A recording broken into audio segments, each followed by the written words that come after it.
Well, I'm coming to some problems looking at the Confederation of the Bar. It's one event, the Confederation of the Bar event itself, which is France and Poland. That's a single player, apparently.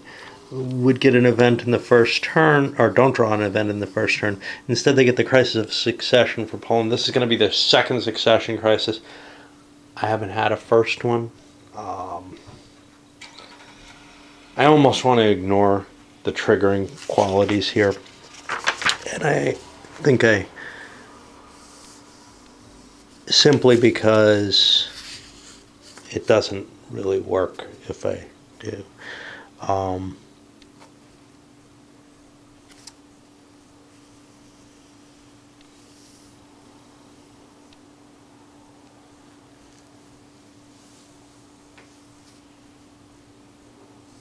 This is for the two-player game. I'm looking for the victory conditions. Austria gets points for holding the Polish provinces. Prussia gets points for the provinces. Here's the problem. This is just a screw Poland event, which I just don't feel is deserving. So I'm going to actually just eliminate this last portion of it. Yet another argument against trying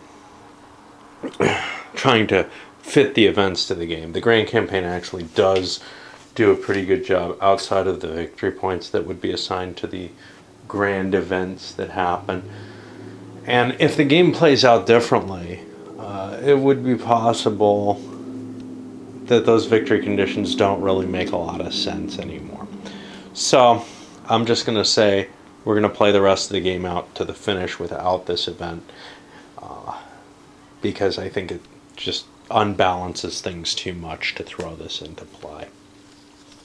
So that's the end of our special victory point sessions, and I'll go on with the random events and such now for this piece. That was kind of annoying.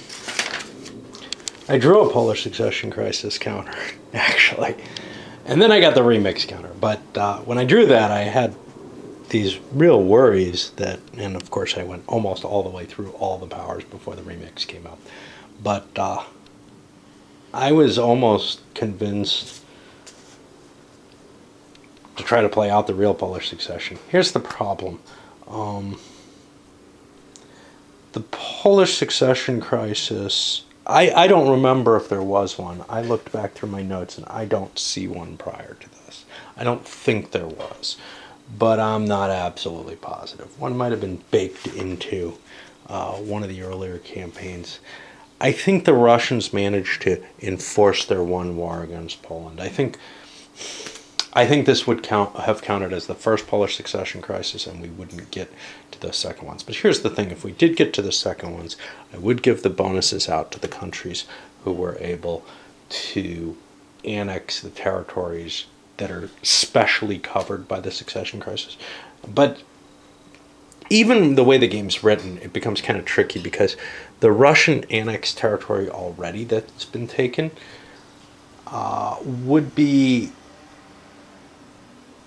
is counted against kind of what the Russians could take. They took enough that I think they'd have trouble, say, taking Masovia. I don't think that would still be available. I don't think the complete destruction of Poland would have been allowed here. I think that's okay, but because I think they would have claims to some of this stuff that they wouldn't normally get down here as disputed territory. I think all of Prussia, Austria, and Russia can grab as much of Poland as they wish, depending on the peace situation that comes out of it. The Polish succession seems to be really, really attempting to come up. I'm going to look through the rules, not the rules, but my records again, because it is in place now. I had another remix, but I ignored the second remix and throw it back in the cup. And a Spanish famine. Turks got themselves an admiral. Nothing else that's really pushing towards, hey, there's going to be some sort of event. In this case, we are going to see, at the very least, a Polish succession crisis. And the question is that whose hands it's in.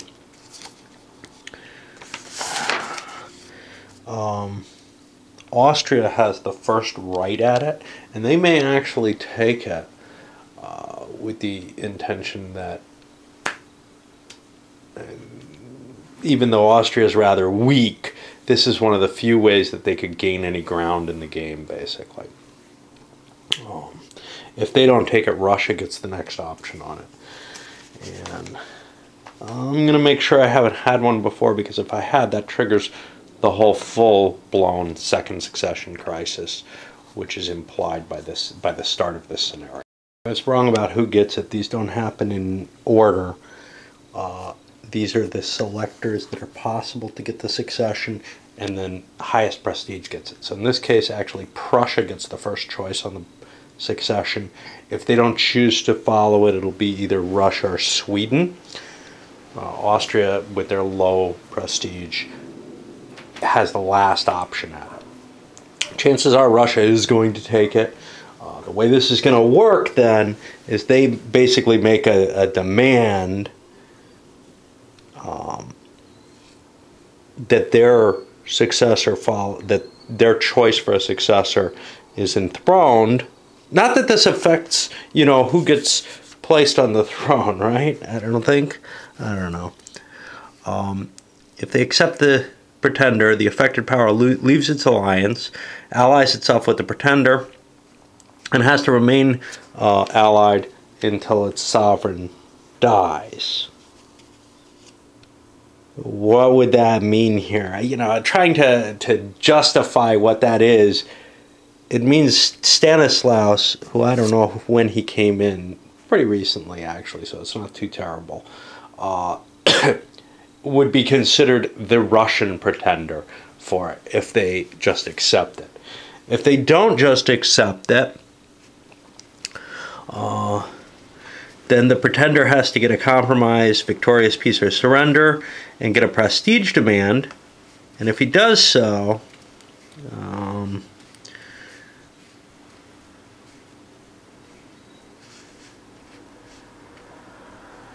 if it's rejected, the pretender will lose 2 prestige. But if he gains it, no matter what, a new king comes into play. With no ratings, I guess, and becomes an ally of the country that demanded it. I don't see much harm to acceding to a succession demand at this point. Poland, if Prussia puts a demand on Poland, Poland doesn't have another alliance to turn to. If this ends up going to a war, there's the possibility that France will reform the alliance in order, keep it contiguous in order to be able to fight against Prussia. Against Prussia. But I don't see that as a terribly likely result. France's interest, if they're going to go to war, is against Spain. No matter what, though, it will destroy, I think, the Franco-Prussian alliance, unless that gets renegotiated at this point. That's how I see it. I'm not so sure I'm reading it correctly. Anyway, is that a great advantage for Prussia? Well, Prussia's interests lie, victory point wise, as the number 2 guy in the board, aimed kind of at Holland and England. They may not be terribly interested in this Polish war, so maybe they'll skip it. Maybe we'll see a Russia or a Sweden getting the demand. I'm not sure.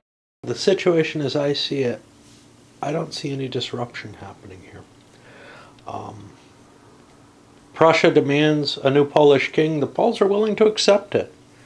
Nobody can do anything directly about it, which then means that Poland and Prussia are allied. Well, they were already allied. So now the question is, does that automatically, as per the rules, disrupt the alliance that Poland and Prussia were in with France and Holland?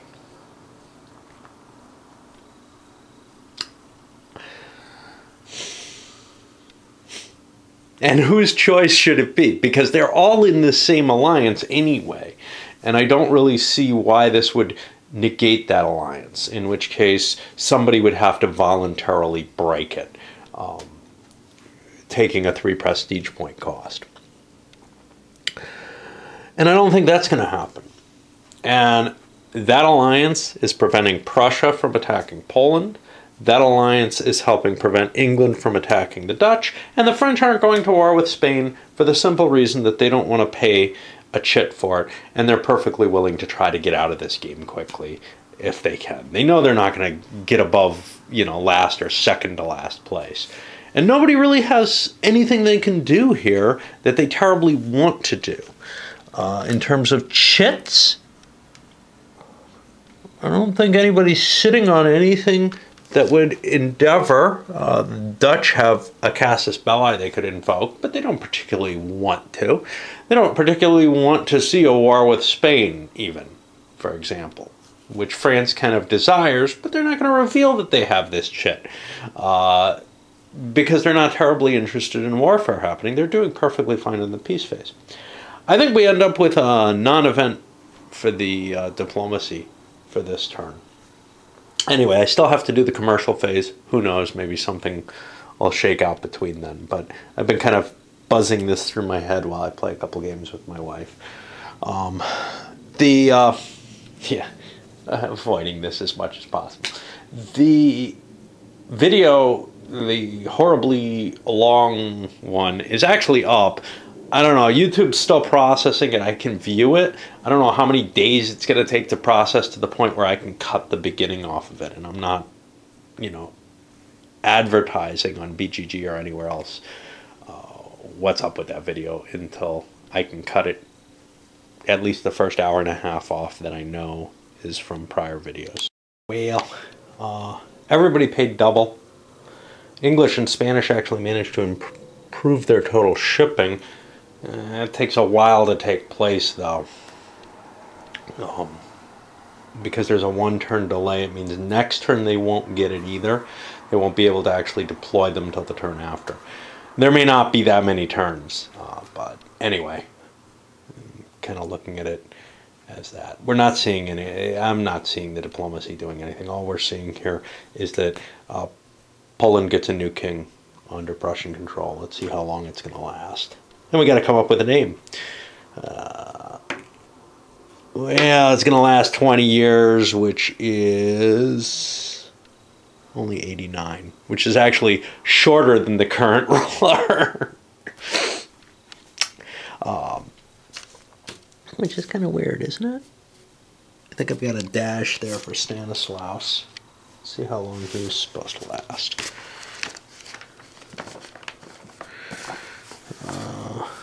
He was born in 38, so we're talking about a 30-year-old getting replaced by someone who is, let's see, 38. Expecting him to last 60 or 70 years, I mean, that's a long lifespan. So, yeah. Anyway, I'll make up a new name for whoever this is. I'll probably make him a Ferdinand. Russia couldn't let things go. Not with Frederick in charge, huh?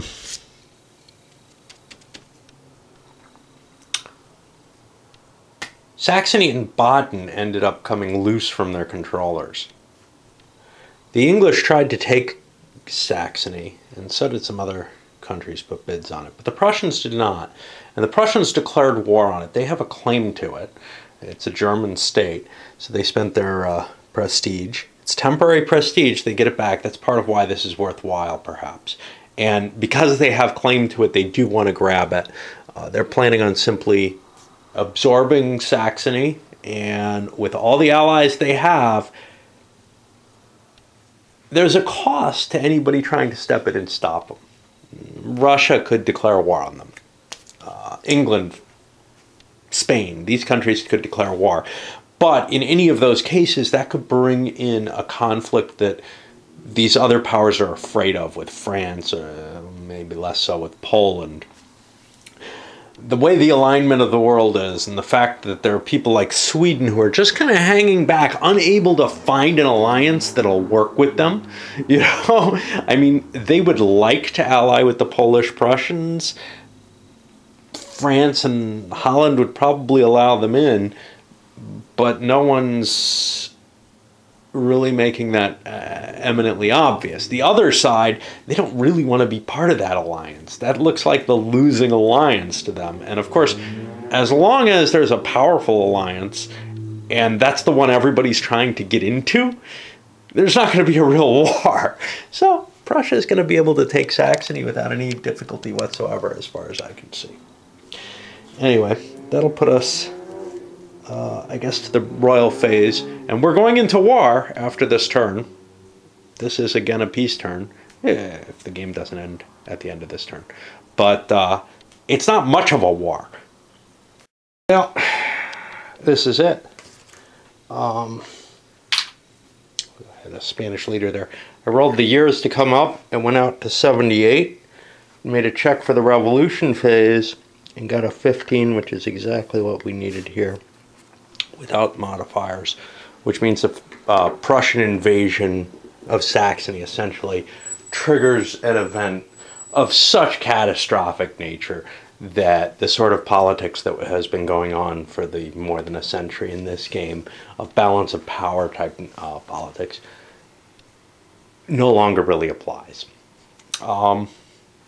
There's not a whole hell of a lot left to do. I got to score this round and then come back with the end of the game scores. I haven't scored the points for this round yet, which, but yeah, we're not going to even go into the war with Saxony. Frederick the Great still hasn't seen combat yet. He's been in a war or two, but he didn't actually have to ever fight, so he would have been making his first combat appearance, possibly, against the Saxons. Maybe not. There's a risk to bringing your general, your king into war as a general. If you do so and you lose him for any reason, there's a 3 prestige loss. So, because the war didn't end, I'm going to leave them penalized with this 3-point penalty that they made for breaking the treaty. That's their cost for starting a war at this point. You know, there are other penalties in the game that usually apply at the end of scenarios. We'll see if any of them apply at the Grand Campaign, but I don't think they will. I think for the most part we're going to be seeing territorial effects there. I've done all the math yet, but I've started the spreadsheeting factoring, and I've gotten all the values down. All the values that come from the percentage added to or subtracted from your base victory points. After calculating the base victory points, there were no... Now remember, I've been adding in these weird points at the end of periods. I'm not going to try to figure out how well somebody would have done without those or with them, what the effect is. I think it's pretty clear that those have generally sided in favor of the land powers as compared to the mercantile powers. The mercantile powers have gotten really good prestige points. But there's a big bonus here, maybe big enough to offset some of that factor. We'll take a look at why that's the case. So first off, my first line here is territorial advantages. Now these territorial advantages, they're not necessarily the most trivial thing to figure out who deserves what from the rules, especially since I can't really read the French in it. But assuming the translation's good, and I am assuming that, the one section they refer you to is this region status for Appendix 8. And this talks about some special, whether or not something's hereditary or not. However, it doesn't actually go into enumerating what the hereditary territories are. Not hereditary, the national territories are. Hereditary is something slightly different, but related. The national territories. Now, to me, the things that are in there are sort of not quite the right color. However, I don't know if Flanders and Brabant should be considered Spanish, Austrian, neither, what. I gave them to Spain so as not to further enhance their value. However, things that Spain starts with, like Naples, Florence, I think I gave them Milan as national, again, to reduce the value. that aren't the same color and that aren't listed in there, I've kind of decided, well, okay, those are the things that you're going to get value off of. And it kind of makes sense. If Spain can hold her empire together, she should get a big bonus. Well, it is a big bonus, though. 55.5% of her score.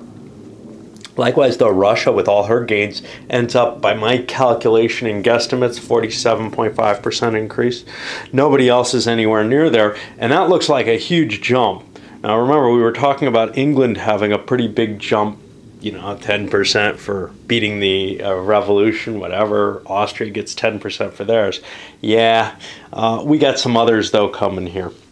In particular, some people got penalties for not possessing things. So, for example, France is down 7, and Prussia's actually up 20, which isn't bad at all. Sweden's up, which would seem kind of strange, but again, they get points for holding on to their empire. And the fact that they added the Danish, the Union of Kalmar, helps them there significantly. I mean, that's like 4 territories.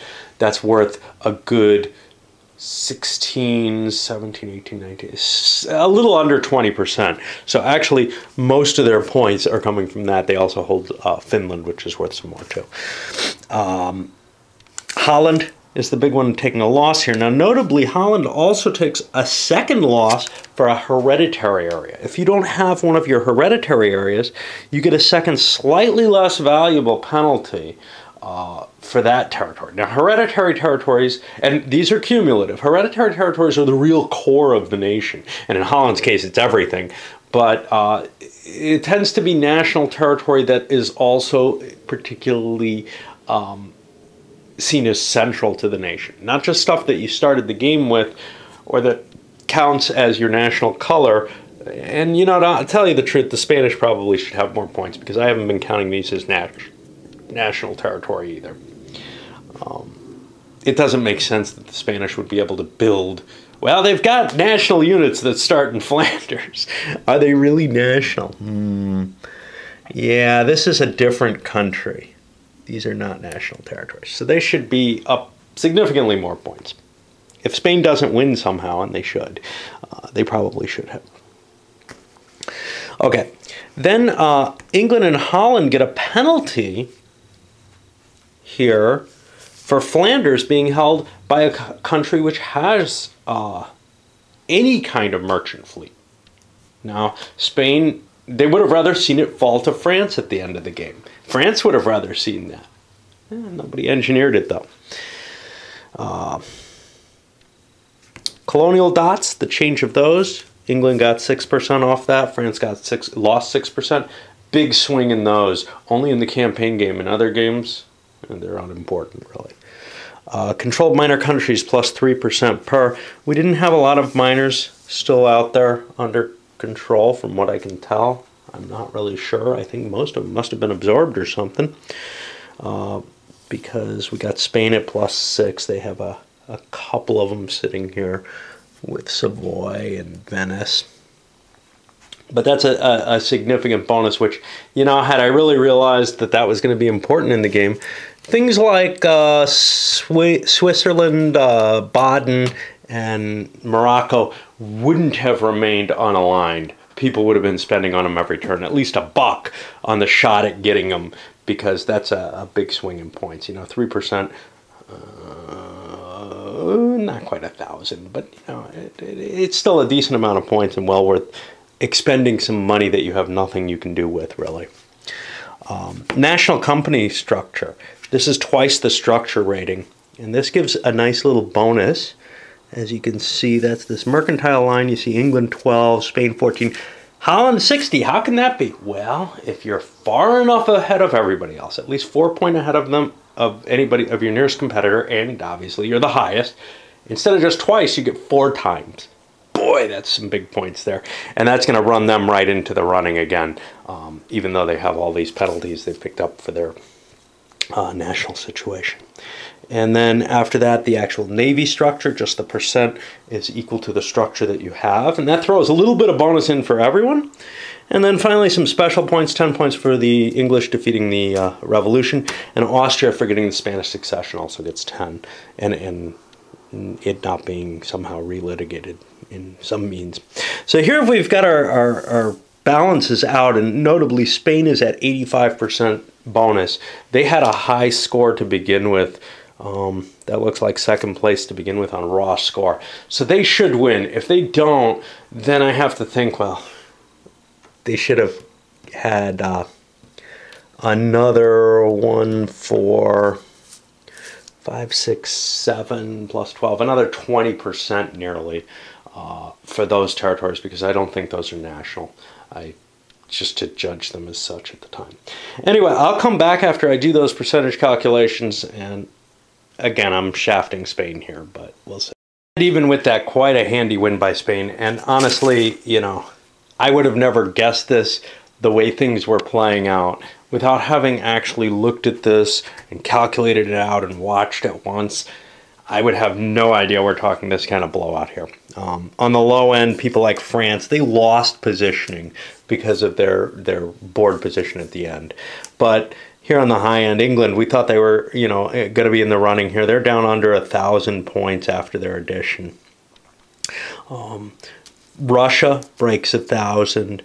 The Dutch 1,250 about, the Spanish up to 1,400, and like I said, there's another 20% in there damn near. So we would have actually been talking about 755 times. Let's call it let's call it 2.05. They would have been around 1,550 more honestly had I recalculated those extra percentages. Poland not doing too far behind in a lot of ways when you start to compare. Russia, I don't know if I got them. They pumped over their 1,000. Russia doing okay, but not as well as I thought. It looks like they're, you know, kicking ass on the board. I thought they were doing pretty well. They had themselves a decent score here. Actually, third place in the original score, and they're quite a bit behind here.